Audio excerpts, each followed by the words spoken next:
En F1, on gagne, on disparaît.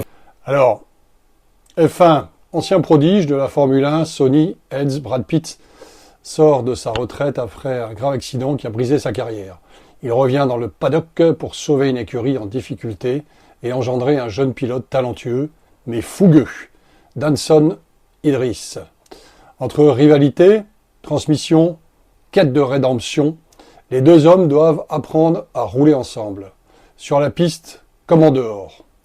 Chaque virage peut tout changer. Alors bon, F1, je l'avais déjà vu au cinéma.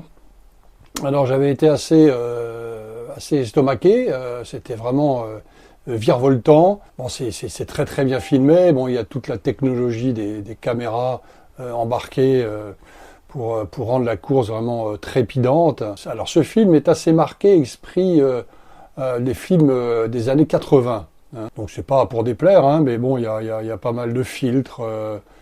C'est très plaisant. Alors Brad Pitt, bien sûr, il est à l'aise vraiment comme jamais, quoi. C'est son environnement. Il arrête pas d'en faire des tonnes, mais il est hyper à l'aise. C'est hyper agréable de le voir jouer comme ça. On sent que c'est un rôle fait pour lui. Donc ça, c'est très très bien. C'est vraiment super agréable. On passe un très très bon moment à ce niveau-là. Par contre, une petite réserve sur l'acteur Black. Bon, moi personnellement, je trouve qu'il fait pas le poids face à Brad Pitt. Voilà, il n'est pas à la hauteur. On aurait dû mettre un acteur vraiment à la hauteur. Il y croit à moitié, il y croit un peu. Enfin, on n'est pas, voilà. Heureusement que Brad Pitt est là. Bon, à part ça, je l'ai revu sur Canal justement dernièrement sur Canal+. Et ce qui se passe, c'est que voilà, déjà j'avais perdu un peu l'enthousiasme que j'avais eu au cinéma. Bon, bien sûr, il y avait le grand écran qui joue beaucoup pour les courses. Hein, je l'avais vu en IMAX, super son, mais ça vieillit. Bon, c'est un film qui va vieillir.